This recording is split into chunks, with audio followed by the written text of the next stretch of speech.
দর্শক সবাইকে স্বাগত জানাচ্ছি ডয়েচে ভেলে বাংলার এই বিশেষ সাক্ষাৎকারে। আমি আছি আপনাদের সঙ্গে জুবায়ের আহমেদ, আমার সঙ্গে আছেন জনাব মোহাম্মদ নাহিদ ইসলাম।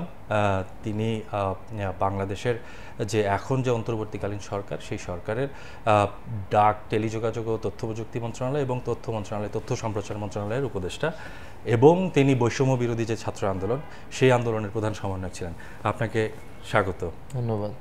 আমি আসলে প্রথমে যেই প্রশ্নটি দিয়ে আপনার কাছে আসতে চাই সেটি হচ্ছে যে আপনি একটি আন্দোলন, গণ আন্দোলনের রূপ নিল যেটি, এবং সেটি গণ অভ্যুত্থানের রূপ নিল, এবং সেখানে আপনি প্রধান সমন্বয়কের ভূমিকা পালন করলেন, এবং তারপরে এখন যে অন্তর্বর্তীকাল, এবং তাতে যেটি হলো যে পূর্ববর্তী যে সরকার, সেই সরকারের পতন হলো।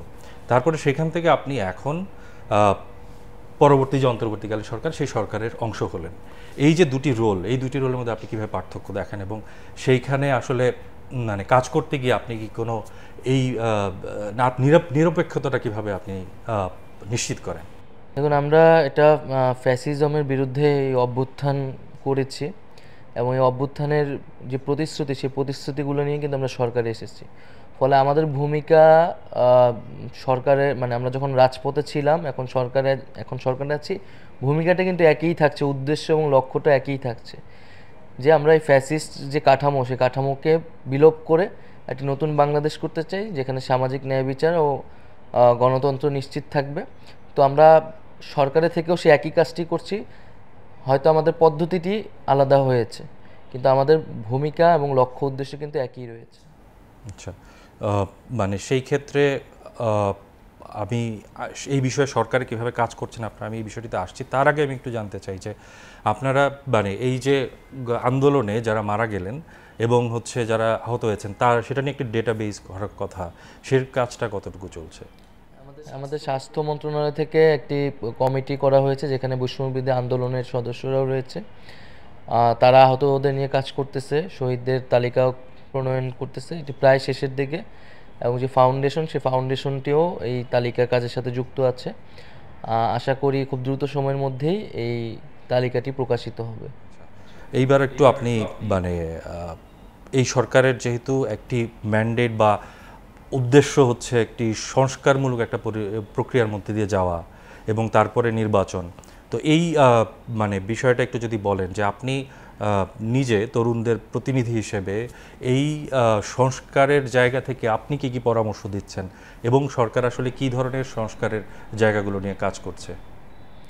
আমরা একটি সামগ্রিক সংস্কারের কথা ভাবছি, এবং আমরা যেটা অভ্যুত্থানের ভিতরেও বলেছি যে আমাদের একটা নতুন রাজনৈতিক বন্দোবস্ত চাই। সেক্ষেত্রে আমাদের এই 15-16 বছরে বাংলাদেশের পুরো রাষ্ট্রীয় কাঠামোই কিন্তু পচে গেছে, ঘুণে ধরেছে। সেক্ষেত্রে সামগ্রিকভাবে যদি আমি সকল সেক্টরে সংস্কার করতে না পারি, তাহলে আসলে সমস্যার সমাধান হবে না। সেই জায়গা থেকে আমাদের পুলিশ প্রশাসন, নির্বাচন কমিশন এবং অবশ্যই প্রধানত সংবিধান থেকে শুরু করে সকল ক্ষেত্রে আমরা সেই সকল ক্ষেত্রের অভিজ্ঞ এবং এক্সপার্টদের সংস্কারের কথা বলছি। জনগণের বিভিন্ন অংশের সাথে আলাপ আলোচনা চলছে, রাজনৈতিক দলগুলোর সাথে আলোচনা চলছে, এবং আমাদের নিজেদেরও বোঝাপড়া চলছে। সামগ্রিকভাবে সবার থেকে পরামর্শ নিয়ে আমরা একটা রূপরেখা প্রণয়নের কাজ চলতেছে। আচ্ছা, এর মধ্যে তো আপনারা বেশ কিছু রাজনৈতিক দলের সঙ্গে কথাও বলেছেন। আইন শৃঙ্খলা পরিস্থিতি নতুন, মানে যেহেতু একটা পরিস্থিতি তৈরি হয়েছিল, সেটাকে রিইনস্টেট করা, এই বিষয়গুলো নিয়ে কাজ করেছেন। তো মানে মানে বিষয়টা হচ্ছে যে পুলিশে আস্থা ফেরানো, জনগণের মধ্যে একটা নিরাপত্তার জায়গা তৈরি করা, এই বিষয়গুলো নিয়ে আপনি মানে কতটা আসলে কাজ করতে পারছেন, এবং কতটা মানে সেটা ফিরেছে বলে আপনার মনে হয়? আইন শৃঙ্খলা পরিস্থিতি অনেকটাই ফিরে এসেছে, তারপরেও পুলিশের এখনও সে আত্মবিশ্বাসটি আসেনি, এবং যেহেতু পুলিশেও আসলে সংস্কার প্রয়োজন, এবং যেভাবে তারা রাজনৈতিকভাবে ব্যবহার হয়েছে, পুলিশ বাহিনীও এখন আসলে তাদের নিজেদের সংস্কার চাচ্ছে, যাতে এরকম করে আর কখনো রাজনৈতিকভাবে তাদেরকে ব্যবহার করা না যায় এবং জনগণের বিপক্ষে তাদের দাঁড়াতে না হয়। ফলে পুরো প্রতিষ্ঠানটি একটি ইমেজ সংকটের ভিতর দিয়ে আছে। এ কারণে এখনও পুলিশের যে ভূমিকা, সেই ভূমিকায় পুলিশকে এখনও পুরোপুরি নিয়ে আসা যায়নি। এখনও পুরো পুলিশ বাহিনী সবাই কাজে যোগদান করেনি।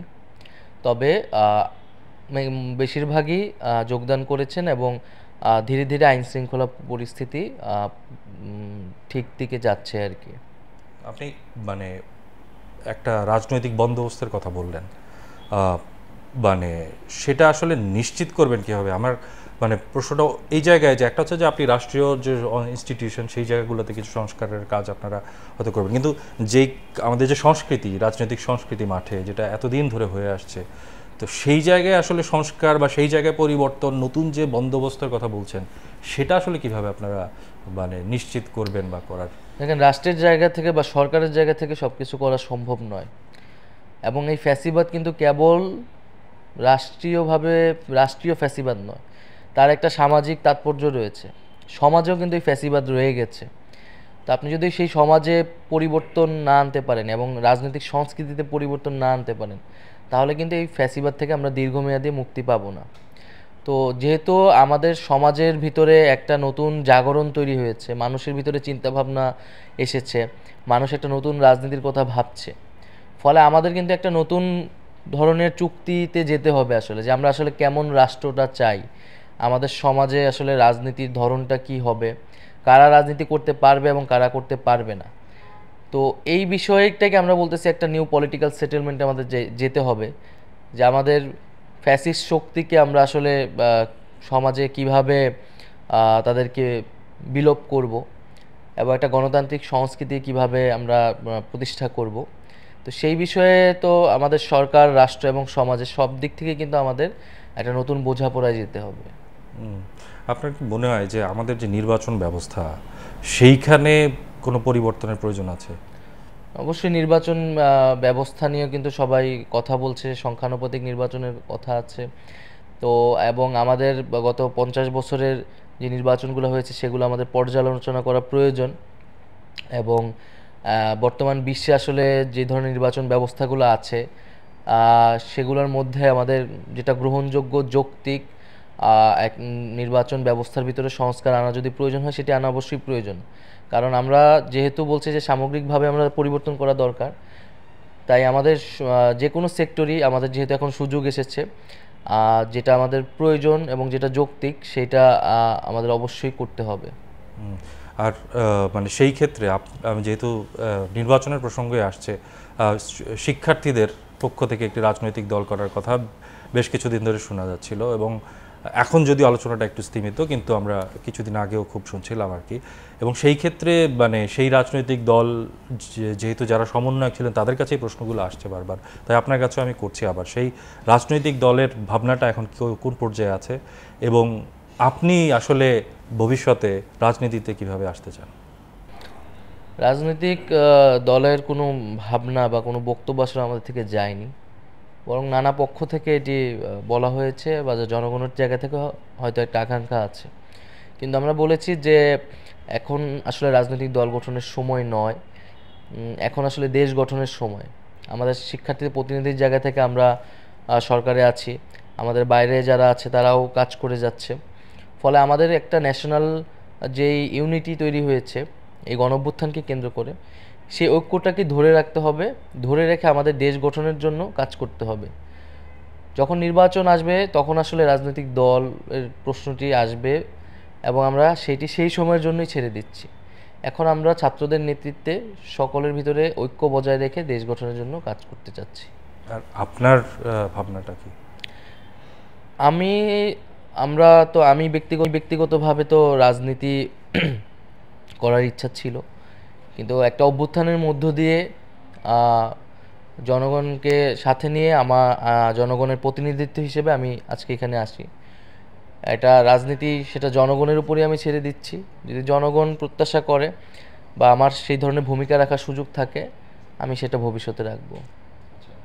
আর রাজনীতিতে লেভেল প্লেইং ফিল্ডের বিষয়ে, হ্যাঁ, সেই ক্ষেত্রে মানে আওয়ামী লীগ এখন আপনি জানেন যে তাদের পতন হয়েছে, তারা এখন কার্যত তারা মাঠে নেই। তো ভবিষ্যতে রাজনীতিতে তাদের অবস্থান কি হবে? প্রথমত, এই যে হত্যাযজ্ঞ হয়েছে এবং গত 15-16 বছরের যে দুর্নীতি, দুঃশাসন, লুটপাট এবং ভোটাধিকার হরণ, এর জন্য অবশ্যই আওয়ামী লীগকে বিচারের কাঠগড়ায় দাঁড়া করাতে হবে। যেটার কার্যক্রম শুরু হয়েছে। কারণ আওয়ামী লীগ দল হিসেবে এবং তাদের নেতাকর্মীরা ব্যক্তিগত জায়গা থেকেও এই সকল অপকর্মের সাথে জড়িত ছিলেন এবং এই গণহত্যার প্রধানতম তারা হচ্ছে নির্দেশদাতা ছিলেন। তো সেই জায়গা থেকে তাদের যে হত্যাগুলো তারা করেছেন এবং যে অপকর্মগুলো করেছে তাদের সেটার জন্য তাদেরকে বিচারের মুখোমুখি করা, বিচার প্রক্রিয়ার পরেই আসলে এটা বলা যাবে যে আওয়ামী লীগের রাজনীতি কতটুকু থাকবে বা থাকবে না, এবং জনগণই সেটা সিদ্ধান্ত নেবে। কিন্তু সবার আগে বিচারের আগে তাদের রাজনীতি বা তাদেরকে পুনর্বাসন করার কোনো সুযোগ নেই। আচ্ছা, এই মানে আমরা যেটি দেখেছি যে 5 তারিখের পর মানে নানাভাবে হচ্ছে, যেমন পরিস্থিতি তৈরি হয়েছিল যে আইন শৃঙ্খলা পরিস্থিতির অবনতি হয়েছে।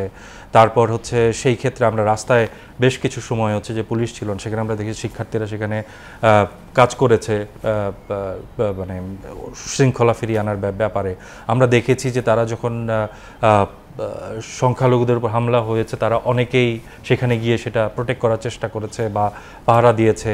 ডাকাতের একটি বিষয়ে তৈরি হয়েছিল সিচুয়েশন, সেখানে তারা গিয়েছে। তো এরকম বিভিন্ন সময়ে তারা আসলে এগিয়ে এসেছে, কিন্তু একই সঙ্গে কিছু কিছু ঘটনায় আমরা দেখেছি যে কিছু প্রশ্নও উঠেছে। তো মানে এই ধরনের ঘটনাগুলো সেটি মানে আপনাদের যে কাজ সেটার প্রতিও প্রশ্ন মানে এক ধরনের প্রশ্ন তোলার একটা সুযোগ তৈরি করে দেয়। সেই জায়গাগুলোকে আপনারা কিভাবে কারেকশন করছেন বা করেন? আমরা তো আমাদের প্রত্যেকটি বিষয় কিন্তু আমাদের যারা আন্দোলনকারী রয়েছে তারা যে ব্যবস্থা নিয়েছে এবং বক্তব্য দিয়েছে। যারা দুর্নীতি বা যারা চাঁদাবাজ, সেটা যে নামেই কোনো রাজনৈতিক দল বা আন্দোলনকারীদের নামে করা হোক না কেন, আমরা তার সুস্পষ্টভাবে তার বিরোধিতা করেছি এবং তাদের বিরুদ্ধে ব্যবস্থা নেওয়ার জন্য বলেছি। এবং বিভিন্ন জায়গায় আসলে আন্দোলনকারীদের নাম ব্যবহার করে অনেক ধরনের দুর্ঘটনা ঘটানো হয়েছে। আমরা বলেছি যে সেই ধরনের ঘটনার সাথে কিন্তু এই আন্দোলনকারীদের কোনো সম্পর্ক নেই। যারা এটি করে থাকুক না কেন তাদের বিরুদ্ধে যাতে ব্যবস্থা নেওয়া হোক। তো এখন যেহেতু দেশে একটা পরিস্থিতি যাচ্ছে, যেমন শিক্ষার্থীরা এখনও মাঠে আছে এবং একটা ভূমিকা পালন করছে, সেই জায়গা থেকে এরকম কিছু ঘটনা ঘটছে। তবে একটা চাঁদাবাজি বা দখলদারিত্বের একটা কিন্তু বড় ঘটনা ঘটছে আমাদের রাজনৈতিক দলের নেতাকর্মীদের দ্বারা। আমরা সে বিষয়ে কিন্তু স্পষ্টভাবে বলেছি যে তাদের বিরুদ্ধে যাতে ব্যবস্থা নেওয়া হয়। আশা করি যে খুব দ্রুত সময়ের মধ্যেই আমরা আইন শৃঙ্খলা পরিস্থিতি যখন আরও অনুকূলে আসবে তখন এই ঘটনাগুলো ঘটবে না, এবং সারা দেশেই বৈষম্যবিরোধী ছাত্র আন্দোলনের যারা মাঠে আছে তারা সাংগঠনিকভাবে কার্যক্রম করছে এবং পুরো আন্দোলনকারী যারা আছে, স্টুডেন্ট কমিউনিটি আছে, তাদেরকে নতুন করে সংগঠিত করছে যাতে এই ধরনের ঘটনাগুলো না ঘটে আন্দোলনকারীদের পক্ষ থেকে, বা ঘটলেও তাদের বিরুদ্ধে যাতে ব্যবস্থা এবং জবাবদিহিতা করানো যায়।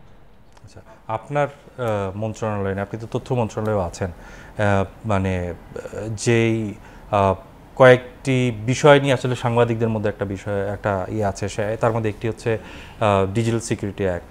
এই আইনের জায়গা থেকে মানে এরকম বেশ কিছু আইন আছে যেগুলো নিয়ে হচ্ছে নানা সময় আমরা দেখেছি যে সংবাদকর্মীরা তারা নানান রকমের প্রশ্ন তুলেছেন, এবং একই সঙ্গে ঔপনিবেশিক আমলের আরও বেশ কিছু আইন যেগুলো আসলে সাংবাদিকদের বিরুদ্ধেও ব্যবহার করা হয়েছে। তো এই আইনগুলো নিয়ে আপনাদের কোনো ভাবনা আছে কিনা যে এগুলোকে কারেকশন করা? কারণ নানান রকমের এই প্রস্তাব বা আলোচনা এর আগেও হয়েছে এগুলো নিয়ে, কিন্তু আসলে ফাইনালি আমরা কোনো আউটপুট বা সেইভাবে দেখিনি। আমি এটা দায়িত্ব নেওয়ার প্রথম দিনই এটা বলেছি যে গণমাধ্যমের স্বাধীনতা বিঘ্ন ঘটে এই ধরনের আইন বা ধারাগুলো আমরা বাতিল অথবা সংশোধন করব। এবং সাইবার সিকিউরিটি অ্যাক্ট নিয়েও অলরেডি কাজ শুরু হয়েছে এবং আইন মন্ত্রণালয়ের পক্ষ থেকেও কিন্তু এই কথাটি বলা হয়েছে। এবং গণমাধ্যমের স্বাধীনতা এবং মানবাধিকার বিরোধী যে আইন বা ধারাগুলো রয়েছে ওগুলো আমরা অবশ্যই বাতিল করব। আমরা দেখছি যে এখন অনেক মামলাও হচ্ছে, তো এই মামলাগুলোর বিষয়ে আপনাদের মতামত কি? এবং মানে এগুলোর একটু যাচাই বাছাই বা মামলা নেয়া না নেয়ার ক্ষেত্রে কোনো ধরনের যাচাই বাছাইয়ের সুযোগ আছে কি না? আসলে এখানে অনেকগুলো মামলা হয়েছে, যেই মামলাগুলা নিয়ে প্রশ্ন উঠেছে, সমালোচনা হয়েছে। আমরা এই বিষয়টি নিয়ে আলোচনা করেছি আমাদের ক্যাবিনেটে এবং সুস্পষ্ট নির্দেশনা দেওয়া হয়েছে যে যার বিরুদ্ধে যতটুকু অভিযোগ সেই অভিযোগের মাধ্যমেই যাতে তাদের বিরুদ্ধে ব্যবস্থা নেওয়া হয়, এবং সবাইকে খুনের মামলা দেওয়া কোনো প্রয়োজনীয়তা নেই। সেই মামলাগুলো যেগুলোর যৌক্তিকতা নেই সেগুলা প্রত্যাহার করা হবে। কেউ নিরপরাধী থাকলে তাকে মামলা থেকে রেহাই দেওয়া হবে, অথবা যার যতটুকু অভিযোগ যার বিরুদ্ধে সেটা তদন্তের ভিত্তিতে তার বিরুদ্ধে সে অনুযায়ী মামলা বা ব্যবস্থা গ্রহণ করা হবে। আচ্ছা আচ্ছা। আর আন্তর্জাতিক মহলের একটা মানে এক ধরনের উদ্বেগ আগেও ছিল, বিভিন্ন সময় ছিল, সেটা হচ্ছে যে অতি মানে ফান্ডামেন্টাল যেটা এই মুহূর্তে এই পর্যায়ে এসে সেটাকে আবার মাথাচাড়া দেওয়ার কোনো সুযোগ আছে, বা সেটাকে আপনারা কিভাবে ট্যাকেল করবেন? বাংলাদেশে জঙ্গিবাদের কোনো স্থান হবে না। বাংলাদেশের মানুষ সবসময় গণতন্ত্রকামী, এবং আমরাও গণতন্ত্র এবং ন্যায় বিচারের জন্যই এই অভ্যুত্থানটি করেছি। তো সরকার এবং আইনশৃঙ্খলা বাহিনী এই বিষয়ে প্রথম থেকেই সচেতন। সে ধরনের কোনো ঘটনার সুযোগ হবে না, এবং সেটার জন্য আগাম প্রস্তুতি সতর্কতা রয়েছে সরকারের পক্ষে। ওকে, ধন্যবাদ আপনাকে আমাদের সঙ্গে যোগ দেওয়ার জন্য। দর্শক, কথা বলছিলাম নাহিদ ইসলামের সঙ্গে। তিনি বলছিলেন নানান বিষয়ে, শিক্ষার্থীদের যে আন্দোলন সেটি নিয়ে কথা বলেছেন, তারপর বর্তমান সরকারে এসে তারা কী ধরনের সংস্কারের চেষ্টা করছেন সেগুলো নিয়ে কথা বলছিলেন। এছাড়াও রাজনীতির নানা বিষয় নিয়ে, রাজনীতির নতুন একটা ল্যান্ডস্কেপ, সেই বিষয় নিয়ে তিনি কথা বলছিলেন। ধন্যবাদ আপনাকে, আপনাদের। আমরা আবারও আসবো অন্য কোনো বিষয় নিয়ে আপনাদের সামনে।